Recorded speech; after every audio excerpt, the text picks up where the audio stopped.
तो आज हम लोग स्टार्ट कर रहे हैं ट्रिग्नोमेट्रिक रेशियोज ऑफ एंगल्स। हम लोगों ने टेबल पढ़ी हुई है ट्रिग्नोमेट्री में कि sine 30, sine 0, sine 45, sine 60, sine 90 इनकी वैल्यूज, इनको हम लर्न भी करें, है ना। और लर्न करने के बाद क्या है, भूल जाते हैं कुछ समय के बाद। तो हम क्या करेंगे, इसको ट्रिक से रिलेट करके और फिर इसको हम क्या करेंगे, आगे सॉल्व करते हैं। बिना, अगर आप एग्जाम देने जा रहे हैं, बोर्ड का एग्जाम दे रहे हैं, तो आप मान लीजिए भूल गए, वहाँ नहीं याद आया, तो आपको सिर्फ क्या करना है, ये जो हम यहाँ पे आपको शॉर्ट ट्रिक बताएंगे, उसकी हेल्प से आप क्या करेंगे, लंबे समय तक आप इसको याद कर पाएंगे। तो चलिए आगे स्टार्ट करते हैं। तो यहाँ पे हमने एक टेबल बनाई है। ये थीटा है, sine theta, cos theta, tan theta, cot theta, sec theta and cosec theta.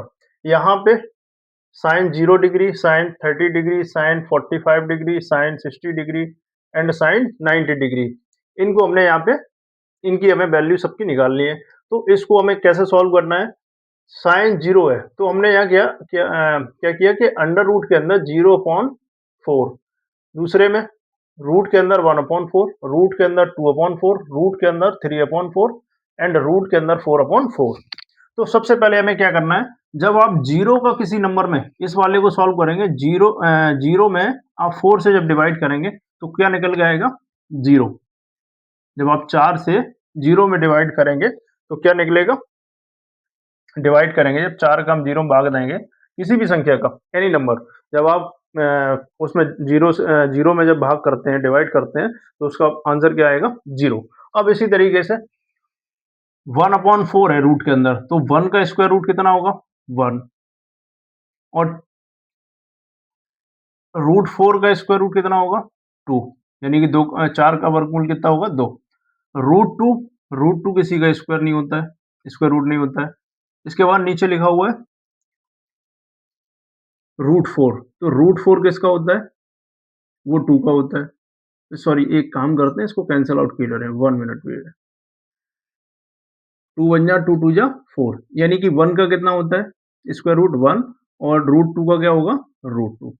अब यहाँ देखो, ये कैंसिल आउट नहीं होगा, रूट 3 का स्क्वायर रूट ऐसे करके ऐसे लिखा हुआ है, रूट 3/4, तो रूट 3 अपॉन में रूट 2, रूट 4 ऐसे लिख लिया, तो रूट 3 किसी का नहीं होता है, रूट 4 किसका होता है, 2 का। तो ये निकल के आ गया, सॉल्व करने के बाद कितना आ गया, रूट 3/2। अब यहाँ पे रूट 4/4 लिखा हुआ है, इसे कैंसिल आउट करो, 4 1 जा 4, 4 1 जा 4, यानी कि रूट के अंदर क्या आ गया, 1/1, और रूट के अंदर 1 है तो इसकी वैल्यू कितनी आएगी, 1, यानी कि इसे सॉल्व करने में कितना आ गया, 1। तो यहाँ पे साइन थीटा, थीटा के प्लेस पे क्या है, अब अगर अगर हमें साइन 0 की वैल्यू निकालनी हो, तो साइन 0 की वैल्यू कितनी है, 0। साइन 30 की वैल्यू कितनी होती है, 1/2। साइन 45 की 1/√2। साइन 60 की √3/2, और साइन 90 की होती है 1। जो साइन की वैल्यू होती है 0 से 90 तक, तो कॉस में क्या करना है, 90 से 0 तक की वैल्यू को क्या करेंगे, बैक से पीछे से लिखेंगे, यानी कि साइन 0 की वैल्यू कितनी होगी, 1। इसको पीछे से उल्टा करके लिखेंगे, साइन 0 की, सॉरी, कॉस 0 की 1। √3/2 कहाँ पे आ जाएगा, इधर आ जाएगा। उसके बाद 1/√2, ये ऐसा ही रहेगा, 1/2 ये रहेगा, और साइन कॉस 90 की वैल्यू हो जाएगी 0। अब आगे देखिए, कल हमने आपको बताया था, पहले कल जो वीडियो बनाई थी उसमें टेन थीटा इक्वल क्या बताया था, sine theta upon cos theta, यही था। अब अगर हमें टेन 0 डिग्री चाहिए, टेन 0 की वैल्यू निकालनी होगी, तो हम कैसे निकालेंगे, साइन 0 डिग्री अपॉन में कॉस 0 डिग्री। तो दोनों की जब 0 की डिग्री डिग्री इसमें पुट करेंगे तो इसकी वैल्यू आ जाएगी, साइन 0 की वैल्यू कितनी होती है, 0, तो ये तो 0 हो गया, अपॉन में कॉस 0 की वैल्यू कितनी होती है, 1। तो अब आप 0 में किसी नंबर से जब डिवाइड करेंगे तो कितना आ जाएगा, 1, यानी कि साइन, सॉरी, टेन 0 की डिग्री, 0 का मान कितना आ गया, 1। टेन 0 का मान कितना आ गया,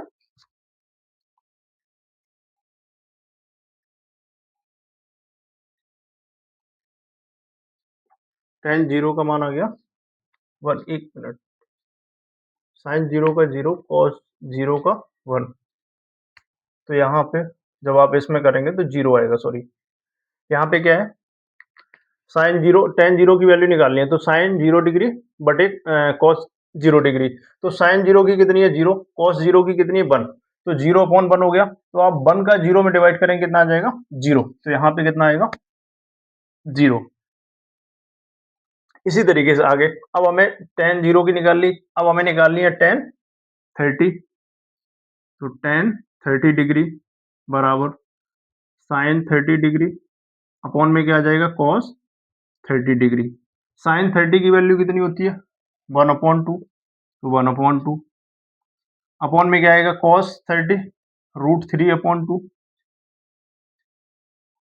तो इसका पहले वाले का फोर्थ वाले के टर्म के साथ मल्टीप्लाई होगा, सेकंड वाले का थर्ड वाले, यानी कि 1/2 इंटू में इसको पलट दो, √3/2 है तो 2 ऊपर पहुंच जाएगा, √3 नीचे आ जाएगा, 2 से 2 कैंसिल आउट, यानी कि हमारे पास बचा 1/√3। तो tan 30 की वैल्यू कितनी आ गई 1/√3। इसी तरीके से tan 45 निकालना है।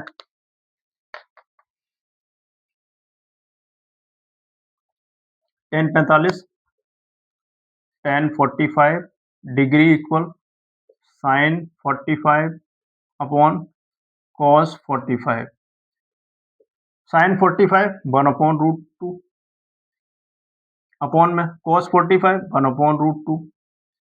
तो ये सेम है, तो ये कैंसिल आउट होने पर कितना आ जाएगा 1, यानी कि tan 45 की वैल्यू कितनी आ गई 1। इसी तरीके से tan 60 degree equal sine 60 degree upon में कॉस 60 डिग्री। साइन 60 की वैल्यू कितनी है √3/2 अपॉन में क्या आ जाएगा cos 60 डिग्री 1/2।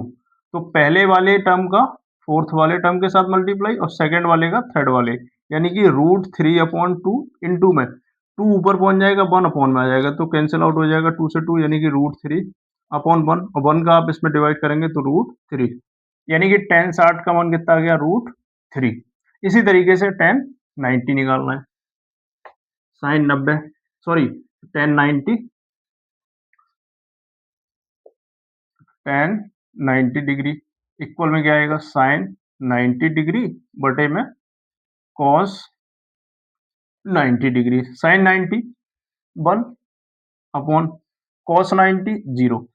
तो अभी हमने क्या बताया था, अगर आप जीरो में किसी संख्या से भाग करेंगे तो जीरो आएगा, और जीरो में अगर आप किसी भी नंबर से भाग करेंगे, जीरो में जब हम किसी संख्या से क्या करते हैं भाग करेंगे, डिवाइड करेंगे, तो उसका क्वोशिएंट कितना आएगा 0।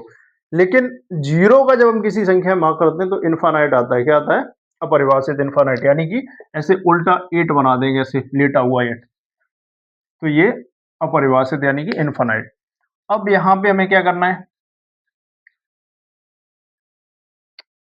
जो tan की वैल्यू जैसे हमने यहां पे किया था साइन का, पीछे से लिख के आए थे, जो साइन 90 की वैल्यू है वो होगी साइन कॉस 0 की, ठीक है, तो इसको पीछे से लिखा था। इसी तरीके से tan में क्या करेंगे उल्टा, तो ये 90 डिग्री है वो कहाँ जाएगा 0 कॉट 0 की डिग्री, कॉट 0 डिग्री का मान कितना हो जाएगा अपरिभाषित यानी कि इनफाइनाइट। इसके बाद √3 आ जाएगा, 1 एज इट इज रहेगा, 1/√3 यहाँ आ जाएगा, और 0 कहाँ पहुंच जाएगा यहाँ, यानी कि tan 0 डिग्री की वैल्यू 0 और cot 90 डिग्री की वैल्यू होगी 0। अब इसी तरीके से sec थीटा और cosec थीटा निकालना है। तो कल आपको बताया था कि sec थीटा का रेसिप्रोकल क्या होता है 1/cos थीटा, यही होता है ना। अब अगर हमें यहाँ पे sec 0 डिग्री की वैल्यू निकालनी हो तो 1 क्या करेंगे cos 0 डिग्री, तो 1/cos 0 का मान कितना होता है 1, यानी कि यहाँ पे 1 और 1 का 1 में डिवाइड करेंगे कितना आ जाएगा 1। तो sec 0 की डिग्री 0 का मान कितना आ गया 1। इसी तरीके से sec 30 डिग्री इक्वल तो 1/cos 30 डिग्री, तो 1/cos 30 का मान कितना होता है √3/2, √3/2। अब यहां से क्या होगा, इसके अपॉन में कुछ नहीं है, अपन माने तो पहले वाले के साथ दूसरा, चौथे वाले का मल्टीप्लाई और दूसरे के साथ तीसरे का, यानी कि 2 ऊपर पहुंच जाएगा, √3 कहाँ जाएगा, यहाँ। तो इसका मान आ गया 2/√3। इसी तरीके से आगे निकालना है हमें sec 45। sec 45 यानी कि sec 45 degree equal 1/cos 45 degree, तो 1/cos 45 1/√2, 1/√2। ये √2 कहाँ चला जाएगा, ऊपर, √2 आ जाएगा। तो इसका मान कितना आ गया, √2।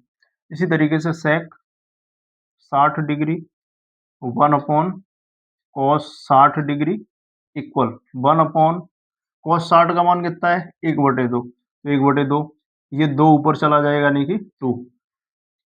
तो sec 60 का मान कितना आ गया, 2। इसी तरीके से sec 90 डिग्री इक्वल 1/cos 90, तो 1/cos 90 कितना होता है, 0। और 0 का जब हम किसी संख्या में भाग करते हैं तो कितना आ जाएगा, इनफाइनाइट। अब इसको पलट के पीछे से लिख दो, ये इधर आ जाएगा, 2 यहाँ आ जाएगा, √2 यहाँ आ जाएगा, 2/√2 यहाँ आ जाएगा, और 1 कहाँ आ जाएगा, यहाँ। तो ये टेबल बन के तैयार हो गई। बस हमें कुछ नहीं करना है, क्या करना है, यहाँ पे आपको पहले क्या करना है, एक चार्ट बना लेना है, उसमें इधर ट्रिग्नोमेट्रिक रेशियो राइट कर लेना है, sine theta, cos theta, tan theta, cot theta, sec theta, cosec theta. इधर 0 degree, 30 degree, 45 degree, 60 degree and 90 degree. अब आपको क्या करना है, रूट के अंदर 0 में डिवाइड करना है 4 से, रूट के अंदर 1 में डिवाइड करना है 4 से, रूट के अंदर 2 में डिवाइड करना है 4 से, रूट के अंदर 3 में डिवाइड करना है 4 से, रूट के अंदर 4 का 4 में डिवाइड करना है। इन्हें जब सॉल्व करेंगे तो 0 में जब हम किसी संख्या से डिवाइड करते हैं तो कितना आएगा, 0। और 0 का जब किसी संख्या में भाग करेंगे तो इनफाइनाइट आता है। तो 1/4 लिखा हुआ है, तो 1 का स्क्वायर रूट कितना हो जाएगा, 1, और √4 का कितना होता है, 2। इसे कैंसिल आउट किया, 2 बन जा 2, 2 जा 4, तो कितना आ जाएगा, 1/2। तो 1 का स्क्वायर रूट कितना होगा, 1, और √2 का कितना होता है, वो तो √2 ही रहेगा, √2 किसी का स्क्वायर रूट नहीं होता है। इसी तरीके से √3/4 है, तो √3 किसी का नहीं होता है, √4 होता है 2 का। 1 से 1 4 से 1 जा 4, 4 1 जा 4, यानी कि 4 से 4 कट गया, तो कितना बचा, 1। 1 का स्क्वायर रूट कितना हो जाएगा, 1। तो साइन का उल्टा क्या होगा, कॉस। तो यहां से आपको पीछे से लिखना है, इधर हो गया। अब इसी तरीके से हमें टेन थीटा की निकालनी थी, तो टेन थीटा का जो रेशियो जो होता है टेन थीटा का, वो कल हमने बताया था कि टेन थीटा इक्वल होता है sine theta upon cos theta. अगर आपको टेन 0 डिग्री की वैल्यू निकालनी है तो वो क्या करना है, tan 0 degree equal sine 0 degree upon cos 0 degree. वो यहाँ पे जब हम वैल्यू पुट करते जाएंगे, अगर आपको टेन 30 निकालना है ना, वो आपको नहीं लाना है, आपको साइन की लाना है और कॉस की, तो आप क्या करेंगे, tan 30 degree equal sine 30 upon cos 30। इसी तरीके से अगर कॉट की निकालनी है तो टेन का अपोजिट क्या होता है, कॉट। सेक का अपोजिट कोसेक, साइन का अपोजिट कॉस। ठीक है, इतनी बात समझ में आ गई। अब हमें क्या करना है, कुछ हम क्वेश्चन से लेते हैं, इवेल्युएट करेंगे कुछ क्वेश्चंस को। RS अग्रवाल की ये हमारे पास बुक है, ये RS Agarwal secondary school mathematics, RS Agarwal class 10th। तो इसको हम स्टार्ट करते हैं, इसमें कुछ एग्जाम्पल्स हैं, उनको सॉल्व करते हैं।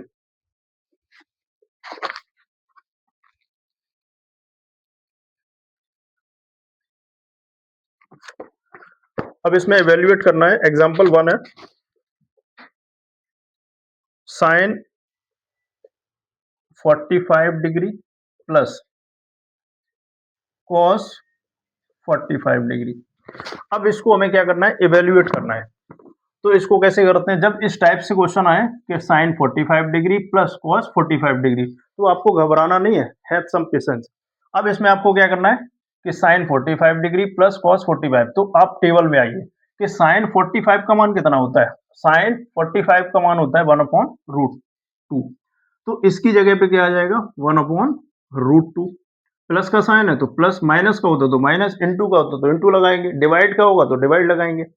अब यहाँ cos 45, तो cos 45 का भी यही होता है, तो 1/√2। अब यहाँ देखो, हम लोगों ने सीखा है कि 1 अगर 2/3 प्लस 4/3 ये फ्रैक्शंस हैं, इनको अगर प्लस करना है तो इनके देखो हर यानी कि डिनोमिनेटर सेम है, तो आप एलसीएम कितना आ जाएगा 3, तो 2 + 4 इनको ऐड करेंगे 6/3। इसी तरीके से यहाँ देखो इनके डिनोमिनेटर सेम है, तो इनका एलसीएम कितना आ जाएगा √2, और √2 का जब √2 में डिवाइड करेंगे तो 1 टाइम 1 बन जा 1 प्लस इसी तरीके से यहाँ करना है, √2 का √2 में डिवाइड करेंगे तो 1 टाइम जाएगा, 1 का 1 में मल्टीप्लाई करेंगे तो 1 बन जा 1, यानी कि 2 कितना आ गया √2। इसके बाद आगे एक तो ये आंसर हो गया आपका, ये भी करेक्ट है। दूसरा क्या होता है, कल हमने बताया था आपको कि √2 प्लस √2 सॉरी इंटू वाला √2 इंटू √2 है, तो रूट के अंदर जब वैल्यू सेम होती है तो रूट हट जाता है, वैल्यू निकल के आ जाएगी, यानी कि √2 इंटू √2 है, तो रूट हट गया, कितना आ गया 2। तो क्या हम ऐसे नहीं लिख सकते हैं कि √3 इंटू √3 कहीं लिखा हुआ है, तो इसको जब सॉल्व करेंगे कितना आ जाएगा 3, और अगर कहीं ऐसे 5 लिखा हुआ है तो 5 को हम ऐसे भी तो लिख सकते हैं √5 इंटू √5, क्योंकि रूट के अंदर वैल्यू सेम है, तो रूट से रूट जब मल्टीप्लाई करेंगे तो ये रूट हट जाएगा, क्या बचेगा 5। तो इसी तरीके से यहाँ क्या करेंगे हम, √2 से मल्टीप्लाई न्यूमरेटर में एंड डिनोमिनेटर में कर देंगे, तो यहाँ पे देखो ऊपर क्या बचेगा, 2 का √2 में मल्टीप्लाई करेंगे तो 2√2, और नीचे करेंगे √2 का √2 में √2 इंटू √2, इसे कैंसिल आउट नहीं करना है, ऊपर रहेगा 2√2 अपॉन में √2 और √2 के अंदर कैसी वैल्यू सेम है, यानी कि 2 है, तो रूट हट जाएगा, कितना बचेगा 2, 2 से 2 कैंसिल आउट, यानी कितना आ गया √2। इसी तरीके से हम अगला क्वेश्चन करते हैं। घबराना नहीं है क्वेश्चन को देख के, पहले ये समझो कि क्वेश्चन में क्या गिवन है हमें और इसमें फाइंड क्या करना है। इसके बाद दिया हुआ है सेकंड क्वेश्चन है sine square 60 degree minus sine square 30 degree. अब यहाँ क्या है कि स्क्वायर है, तो जो साइन 60 की वैल्यू आएगी उसका स्क्वायर करना है, साइन स्क्वायर 30 डिग्री है, तो जो साइन 30 की वैल्यू होगी उसका क्या करना है, आपको स्क्वायर करना है, सॉल्व कर लेना है। तो साइन 60 की वैल्यू कितनी होती है √3/2, तो यहाँ पे √3/2, इसका हमें क्या करना होगा स्क्वायर करना होगा, माइनस का साइन है तो माइनस साइन स्क्वायर 30, यानी कि साइन 30 की वैल्यू कितनी होती है 1/2, इसका आपको क्या करना है स्क्वायर करना है। अब यहाँ देखो √2 इसका मीन्स क्या है स्क्वायर का, जब यहाँ पे अगर ऐसे लिखा हुआ है 5 की पावर 3, ये बेस है और ये पावर है, तो बेस की जितनी पावर होती है तो बेस को उतने ही टाइम हम मल्टीप्लाई में इनटू में क्या करते हैं राइट करते हैं, यानी कि बेस की पावर कितनी है 3, तो 5 इंटू 5 इंटू 5, ठीक है। अब इनका मल्टीप्लाई कर लीजिए। इसी तरीके से अब यहाँ पे हम क्या करें कि √2 का √3/2 लिखा हुआ है, इसका स्क्वायर करना है, तो आप इसको कैसे लिखेंगे √3/2 इंटू √3/2, तो 2 जा कितना हो जाएगा 4, और √3 का √3 मल्टीप्लाई करेंगे कितना हो जाएगा 3, यानी कि सॉल्व करने कितना आ गया 3/4 माइनस 1/2, तो 1 का स्क्वायर कितना होता है 1, 1 की कितनी भी पावर हो, चाहे आप 100 कर लीजिए, 1000 कर लो, 500 कर लो, आंसर कितना आएगा 1। 2 का स्क्वायर कितना होता है 4।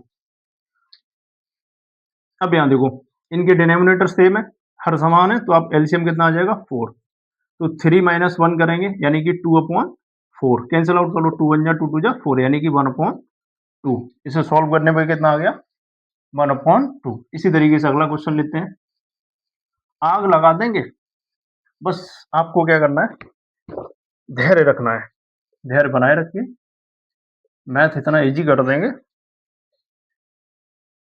tan square 45 degree plus 3 sine square 60 degree. अब इसको समझिए, यहाँ पे लिखा हुआ है tan स्क्वायर 45 डिग्री प्लस 3, ये इसके इनटू में है, तो 3 साइन स्क्वायर 60 डिग्री, तो tan 45, tan 45 की जो वैल्यू होगी उसका स्क्वायर करना है, तो tan 45 की वैल्यू कितनी है 1, तो tan 45 का मान कितना होगा 1, और 1 का क्या करना है आपको स्क्वायर करना है, प्लस का साइन है तो प्लस, अब यहाँ इंटू 3 इंटू साइन 60 का मान कितना होता है √3/2, तो √3/2, इसका आपको क्या करना है स्क्वायर करना है, तो 1 का स्क्वायर कितना होगा 1 प्लस 3 एज इट इज रहेगा इनटू √3 का स्क्वायर करेंगे तो कितना आ जाएगा 3 अपॉन 2 का स्क्वायर करेंगे तो 4। यहाँ कैंसिल आउट नहीं होगा ना 3 से 3, आपको क्या करना है यहाँ इंटू का साइन है तो ऊपर मल्टीप्लाई करेंगे यानी कि 1 प्लस 3 3 जा 9 अपॉन 4। इसके डिनोमिनेटर में कुछ नहीं है तो हम यहाँ 1 ले लें। 1 और 4 का एलसीएम कितना आ जाएगा 4, तो 1 का 4 में डिवाइड करेंगे 4 बार तो 1 4 जा 4 और 4 1 जा 4 प्लस 4 का 4 में 1 टाइम 9 1 जा 9 यानी कि 9 4 13 बटे 4। इसका ये आंसर आ गया। अब इसी तरीके से आपको क्या करना है, अगला क्वेश्चन सॉल्व करते हैं हम लोग, है ना, अच्छे से। अगला क्वेश्चन है आपका question number 4, 3 cot square 60 degree plus sec square 45 degree, ये है आपका क्वेश्चन। अब यहाँ ध्यान दीजिए, ये लिखा हुआ है 3 cot square 60 degree plus sec square 45 degree, तो ये 3 तो इंटू में है तो 3 इंटू कॉट 60 का मान कितना होता है, कॉट 60 का मान है 1/√3 यानी कि 1/√3। इसका आपको क्या करना है स्क्वायर, अगर यहाँ क्यूब होता तो क्यूब करते प्लस। अब सेक स्क्वायर 45 है, अब सेक 45 की वैल्यू देखो √2 का आपको क्या करना है स्क्वायर करना है, तो 3 इंटू 1 का स्क्वायर कितना होगा 1, √3 का स्क्वायर करेंगे तो 3 प्लस √2 का स्क्वायर करेंगे यानी कि √2 लिखा हुआ है, इसका आप स्क्वायर करेंगे यानी कि ये बेस है, बेस की पावर कितनी है 2, तो √2 इंटू √2, रूट के अंदर वैल्यू सेम है तो 2 आ जाएगा और डिफरेंट होंगे तो रूट के अंदर मल्टीप्लाई करेंगे। जैसे यहाँ पे √2 इंटू √3 लिखा हुआ है, डिफरेंट वैल्यू है तो आप क्या करेंगे रूट के अंदर 2 इंटू 3 यानी कि 2 3 या 6। अब इसी तरीके से √2 का जब स्क्वायर करेंगे तो 2। अच्छा ये मल्टीप्लाई का साइन है तो ये 3 से 3 कैंसिल आउट यानी कि 1 प्लस 2 यानी कि 3, ये इसका आंसर हो गया। तो इस तरीके से हम क्या करेंगे क्वेश्चंस को सॉल्व करेंगे। तो आपको क्या करना है इस ट्रिक को फॉलो करना है जो अभी आपको हमने बताई थी, ये जो ट्रिग्नोमेट्रिक रेशियोज को जो टेबल है इसको आपको क्या करना है, कुछ नहीं करना है। जब आप पढ़ने बैठे, जब एक्सरसाइज लगाएं, जब सॉल्व करें तो आपको क्या करना है इसी टेबल को आप एक बार लिख लीजिए या फिर इसको कहीं एक चार्ट पे बनाकर पूरी टेबल को कहीं चिपका लीजिए और चिपकाने के बाद सुबह शाम दोपहर जब भी टाइम मिले एक बार उसको पढ़ लेना है ना। और अगर समय मिले आपको तो आप क्या करें उसको लिख कर देख लें कॉपी पे, रफ कॉपी पे। तो जितने बार, मैथ कोई ऐसा सब्जेक्ट नहीं है कि इसको हमने लर्न कर लिया है ना, याद हो गया, हिंदी है कि ये क्वेश्चन आंसर लर्न कर लिए याद हो जाएगा, नहीं। आपको क्या करना है इसको जितनी बार आप रिवाइज करेंगे लगाएंगे क्वेश्चंस को उतना ही इजी हो जाएगा आपके लिए, है ना। अगर आपने मान लीजिए ट्रिग्नोमेट्रिक चैप्टर है ये सॉल्व किया इसको, तो आपको पहले क्या करना है इसके बेसिक पॉइंट को समझिए, फॉर्मूले लर्न करिए, टेबल को लर्न करिए, उसके बाद आपको क्वेश्चन सॉल्व करने हैं। क्योंकि जब आप क्वेश्चन सॉल्व करेंगे बिना इनको लर्न किए तो फिर आप क्वेश्चन सॉल्व नहीं कर पाएंगे, क्योंकि प्रॉब्लम आएगी आपको कि आप कहेंगे साइंस 60 का मान कितना होता है, आपको पता ही नहीं है कितना होता है। तो इसलिए आपको क्या करना है पहले इनको याद कर लेना है, फॉर्मूले लर्न कर लीजिए, है ना, जब हम क्वेश्चन सॉल्व करें तो हमें दिक्कत ना आए। दूसरी बात, आप इस टेबल को 1 से 2 बार क्या करें, चार्ट बना लें कि उस पर लिख कर और फिर चिपका दें दीवार पे या कहीं भी जहां भी आप स्टडी करते हो, और उसको क्या करें दिन में 2-3 बार रिवाइज करें और जब क्वेश्चन सॉल्व करें तो इसी टेबल को हो सके तो लिख के देख लो, बार बार रिवाइज करिए और क्वेश्चंस को पहले समझिए कि क्वेश्चन में क्या कह रहा है और हमसे क्या करवा रहा है और क्या निकालना है उसमें। तो जब आप इस तरीके से करेंगे तो आपको बेहतर रिजल्ट मिलेगा। चलिए मिलते हैं नेक्स्ट वीडियो में इसी तरीके से।